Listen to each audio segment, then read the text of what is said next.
All right, Dr. Tommy Wood, there's kind of this old thought that if you resistance train or you have muscle, that you're probably not the smartest person in the world. And I know that that's true for me and maybe a couple other people. That you guys just published a pretty interesting paper that looked at this, basically defined like people that resistance train, are they actually stupid? And I know that's not literally what the paper was about, but it's basically what it looked at in a weird, different way. So I'll let you kind of explain what you guys did with this, because it's really interesting stuff. Sure. So I'll give a little bit of background first. And obviously I study the brain. I'm a neuroscientist. It's my day job. And I also like to lift weights. So you also work at Chippendales, right? I went to Vegas with my wife last year, and she went to see Thunder from Down Under. And they were worried they would try and recruit me, which is a very nice compliment on her part. I'm not sure that would be true. You're not Australian. I know exactly. I don't have the, which actually then is also it's a really big. It's very offensive to Brits to be confused for Australians. So that's a whole other thing. Wow, we've really started this off badly. Confirming my point. I would obviously like it to be the case that if you were more jacked, you were smarter, right? That would fit my personal preferences. And there is actually some data to support some of that. But a lot of it is epidemiological. But if you look at things like how much brain you have in your skull, and that has to be relative to your skull size, right? Because different people are different sizes, they have different sized skulls, they have different sized brains. That actually isn't related to intelligence or cognitive function at all. But how much of your skull is filled with brain is. So particularly as you get older, you start to lose brain volume and you just have less brain inside the skull. When you look at like body composition predictors of brain volume, how much brain you have in your skull, muscle mass is one of the best predictors. It's actually better than fat mass and BMI in some studies at least. There are also studies that suggest that those who have more muscle mass have better cognitive function. They've done that in some cohorts like the UK Biobank. And then there are also studies that show that those who have more muscle mass, or particularly those who don't have low muscle mass, have better maintenance of cognitive function over time. I popped a link down below for Creatine Gummies, 50% off of them. So after today's video, check them out. 50% off allulose sweetened gummies. These have 1.5 grams of creatine per gummy. So it makes it so you can low dose your creatine. You're talking about getting in shape for summer, might make some sense. Helps preserve a little muscle mass by keeping your strength high, even if you're in a caloric deficit. There's countless bodies of research when it comes down to creatine. So I'm not blowing any smoke. The stuff is legit. But the little gummies make it easy to sort of microdose creatine throughout the day. So I find I don't get the water retention that I would get if I were to just drink like a 5 or 10 gram bolus of it at one sitting. Not to mention 50% off is pretty darn awesome. So that link is in the top line of the description underneath this video. Their new sour apple flavor, holy smokes, especially with no added sugar in it, off the charts. So there's certainly this idea that those with more muscle mass at the population level have better cognitive function and they're less likely to experience cognitive decline. However, and we've actually published similar studies looking at cognitive function and how that relates to body composition. And at least what we found was the most important thing was how functional those muscles are. So it's not just enough to have big muscles. You have to have, those muscles need to be strong as well. They need to be functional because it's probably that function that's driving cognitive function. So this most recent paper we published, Louisa Nicola was the first author. The idea was to look at whether resistance training particularly protected regions of the brain that were at risk in cognitive decline and dementia. And to do that using randomized controlled trials of resistance training that then looked at the structure and function of the brain. Because we know that when we look at epidemiological studies, they're observational. You can't address causation. You can't really know that it's the bigger muscles that are driving the bigger brains or the better cognitive function. But what we went through first was, which areas of the brain are particularly at risk in Alzheimer's disease, which is the commonest cause of dementia. And it's the one that I think most people are really concerned about long term in terms of their cognitive function. And there are several areas of the brain, but some of that includes tracts of the white matter, which is the myelinated axon sheaths that are responsible for really fast communication between neurons, and both the outer layer of the sort of like the wrinkled outer layer of the brain, the gray matter there, the cortex, and then also the deeper parts of the brain and then the rest of the body. So the white matter is really responsible for fast connections. And what the studies show is in individuals, and this is older individuals, either perimenopausal and postmenopausal women, or both men and women in their sort of 60s and 70s, when they undergo a resistance training program, you start to see improved structure in these white matter tracts in the brain. And associated with that, you also start to see some significant improvements in cognitive function. So this is like direct interventional evidence that suggests that by lifting weights, and it's very standard weight training programs, you can start to see significant improvements in both brain structure and in brain function.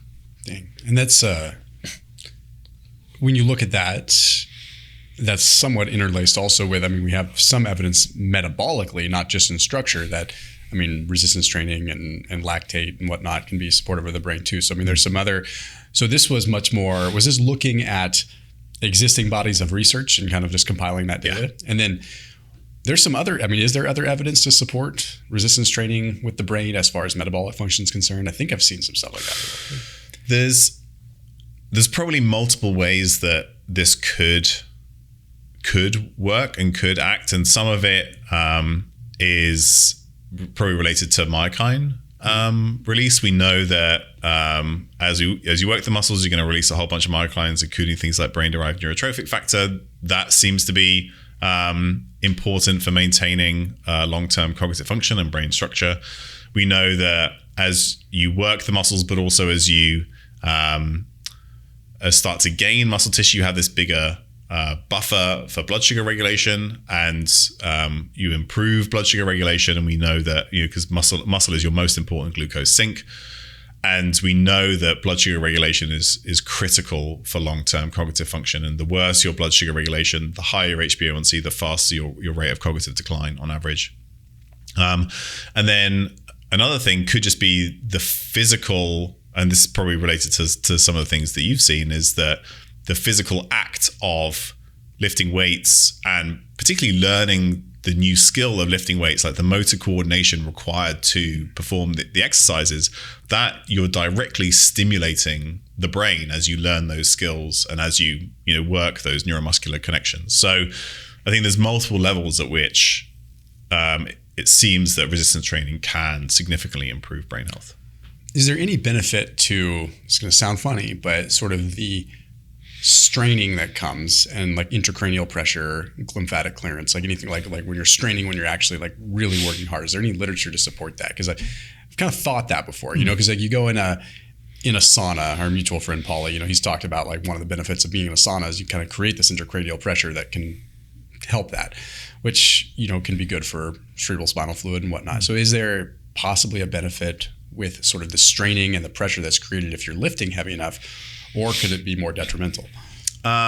So the straining certainly doesn't seem to be detrimental unless you happen to have an undiscovered aneurysm, and there are certainly people who've had brain hemorrhages due to straining during weightlifting, but it's exceptionally rare. So certainly not something that people should be worried about. But this is an interesting idea, and actually we're in my lab currently, we're using this idea as a potential neuroprotective effect during traumatic brain injury, where you essentially create a simulated Valsalva maneuver, so that's straining, what happens then is you pressurize the vascular system in the brain, and then if the skull is hit, you've essentially created this much stiffer network of blood vessels that stop the distortion that happens in the brain when your brain gets hit, or your head gets hit.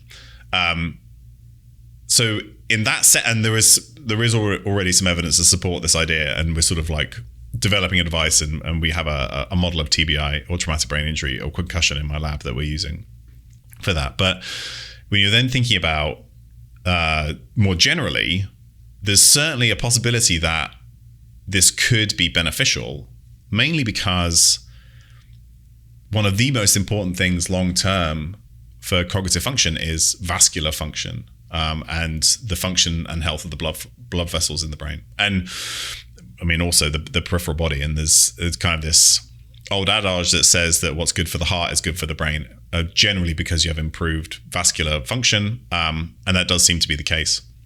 This is important because whenever you do something different with your brain, different regions of the brain become active. And when that happens, you have this thing called neurovascular coupling, which basically means that the neurons that are more active, they then draw in additional blood flow so that you can have more oxygen and nutrients going to that part of the brain. But if you don't have a healthy vascular system, it can't respond in that way. So imagine if you had a brain that was just full of atherosclerotic plaques, and it's an over-exaggeration, but if you imagine these like really stiff, old, nasty blood vessels, they can't dilate and contract as they need to in order to direct blood where it needs to go. So you do need a healthy vascular system. Now, one of the main drivers of the function of the vascular system is endothelial function. So that's the cells that line the inside of the blood vessels. And we know that physical activity and the changes in blood flow and blood pressure that come with physical activity, that can help drive endothelial function. And actually having some pressure against the wall of those blood vessels can be important for their function. So hypothetically, when you pressurize the blood vessels in the brain by straining, you could almost be training those blood vessels at the same time as you're training the muscle tissue. I don't know if anybody's actually looked at that, but it's possible that some of the benefit could come from that as well. What about short-term cognitive benefit? Okay, so you talked about your paper that's showing sort of a long-term cognitive effect of resistance training. Any evidence that exercise actually, in the short term, there's a lot of anecdotal things out there, a lot of people that talk about how, their brain feels more turned on after they work out. Personally, after I do like BFR or I do something fairly high intensity, like I feel like as long as I don't gas myself, like that high intensity work, it's like my brain feels turned on. I feel more, but again, I could be placeboing myself into that. It could be purely anecdotal, but is there evidence that even in the short term, like some exercise or resistance training can increase brain function? Yes, actually there's a lot of evidence. What we don't know is the exact dose, volume, intensity that does it. But it's certainly there are if you look just at aerobic exercise, there are some meta-analyses and systematic reviews. When you look across all the different types of exercise, you can kind of build this picture of what it looks like. So acutely, exercise does seem to improve cognitive function on standardized cognitive function tests. So maybe it's the Stroop test, which is a measure of both processing speed and some aspects of executive function, or maybe it's some working memory tests or some other things. You do seem to see benefit. It's probably, as with most things in exercise, it's probably related to total volume, as in the intensity times time. So you probably need it to be intense enough for long enough. So something like like going for a jog for like 20 to 30 minutes, that's probably been tested most frequently and certainly seems to improve cognitive function acutely. There have also been studies doing, say, like high intensity interval training. So like 30 seconds max on a bike with a few minutes rest in between, and doing that a few times. That's also those were studies that use a Stroop test that showed that was beneficial. The other side of that is it probably needs to not be fatiguing. Like it shouldn't be max effort, or if you do max effort, you shouldn't assess cognitive function immediately afterwards.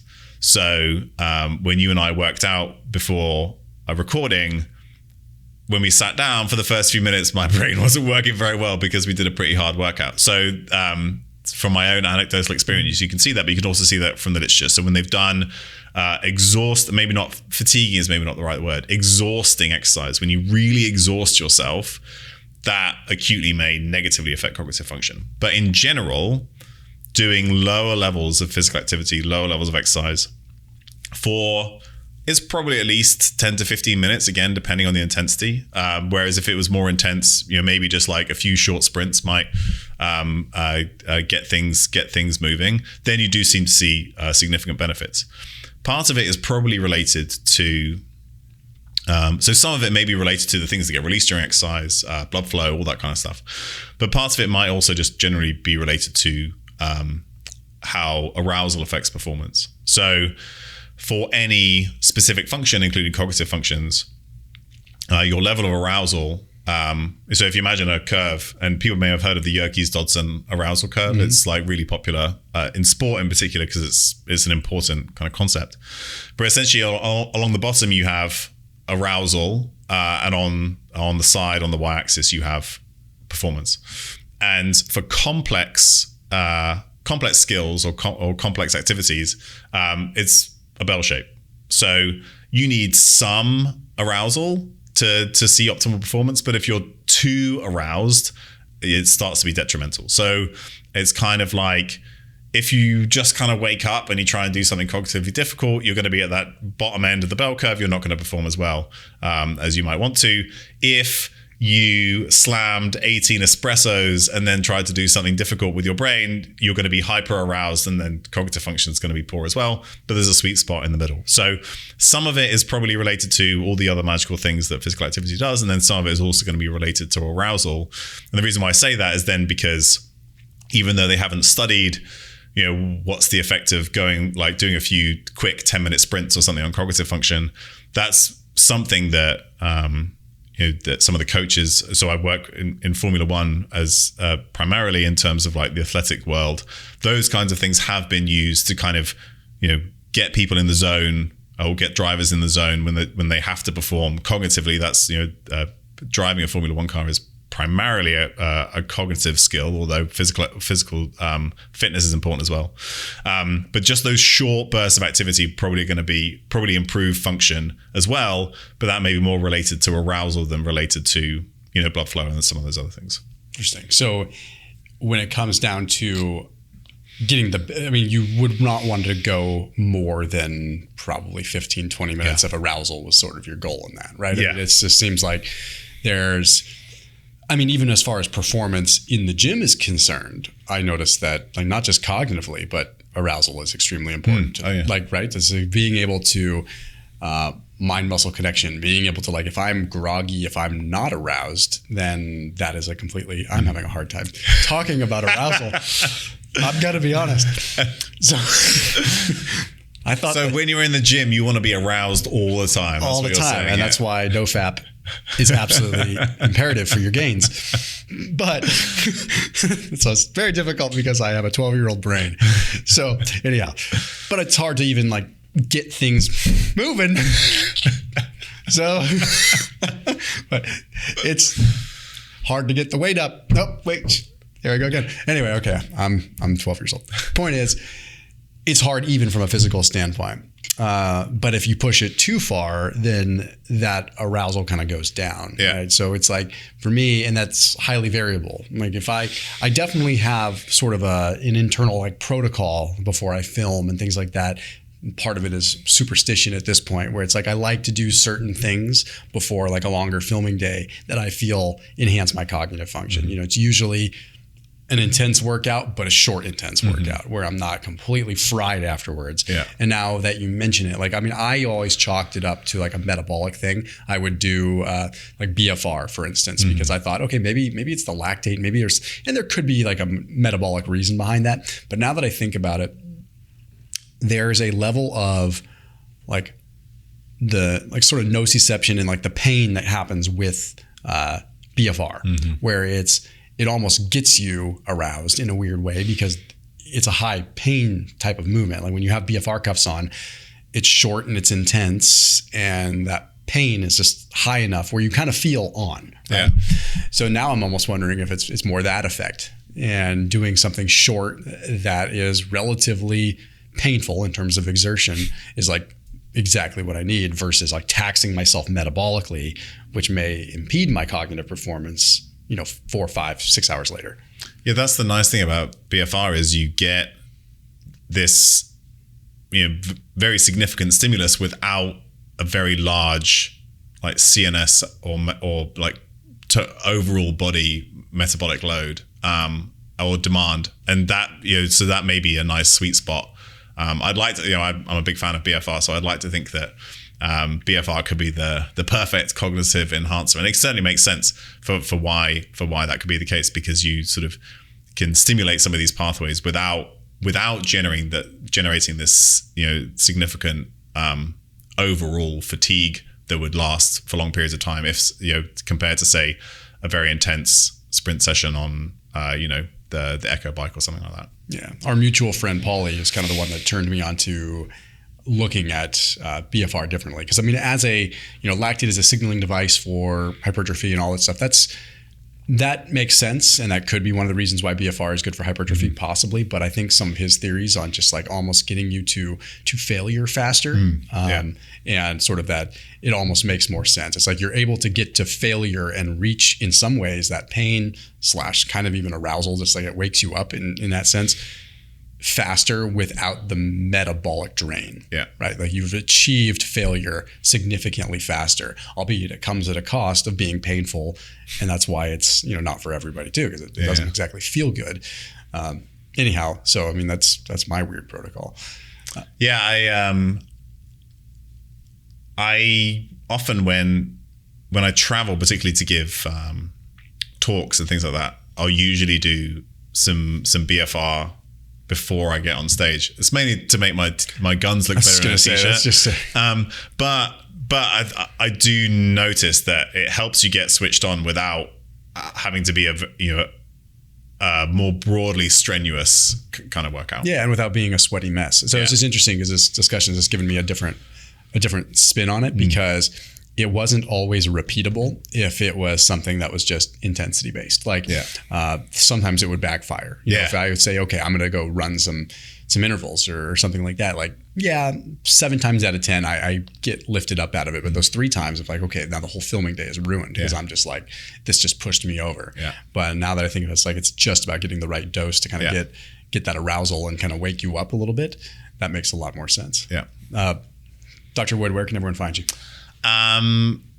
Best place is probably Instagram at Dr. Tommy Wood. Post papers like this. We have some more in the pipeline. They'll go on there. Then I have a podcast about the brain. We've got the Better Brain Fitness podcast with my friend Dr. Josh Turkner, who's a neurologist, and we also have the Better Brain Fitness Substack, which is betterbrain.fitness. Cool. Very arousing stuff, man. Thank you. That's what I always aim for.